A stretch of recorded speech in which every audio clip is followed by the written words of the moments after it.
অনেক দিন আগের কথা। এক গ্রামে রামু নামে এক গরিব চাষি থাকত। সে খুব পরিশ্রম করত, কিন্তু তবুও তার ঘরে অভাব লেগেই থাকত।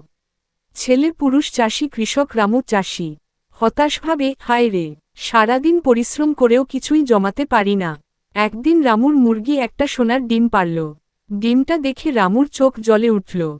ডিম দুটি, ওরে বাবা, এটা তো সোনার ডিম! রামু খুশিতে লাফিয়ে উঠল। প্রতিদিন সকালে মুরগিটা একটা করে সোনার ডিম দিত। ধীরে ধীরে রামু ধনী হয়ে উঠল। Dash dash dash. Studio microphone বর্ণনাকারী। কিন্তু সময়ের সঙ্গে সঙ্গে রামুর মনে লোভ বাড়তে লাগল। ছেলে পুরুষ চাষি কৃষক রামু লোভী হয়ে। যদি এই মুরগি প্রতিদিন একটা সোনার ডিম দেয়, তাহলে ওর পেটে নিশ্চয়ই অনেক সোনার ডিম আছে। সব একসাথে পেলেই তো একেবারে ধনী হয়ে যাব। এই ভেবে সে মুরগিটাকে মেরে ফেলল। কিন্তু যখন পেট কেটে দেখল, ভিতরে কিছুই নেই।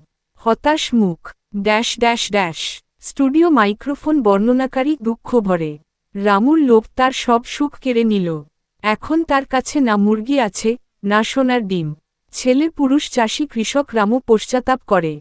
আহা, যদি লোভ না করতাম, তাহলে আজও সুখে থাকতাম।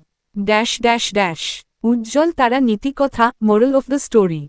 ডানে ইশারা করা উল্টো হাতের তর্জনী, লোভে পাপ, পাপে মৃত্যু। অর্থাৎ, লোভ করলে যা আছে তাও হারাতে হয়।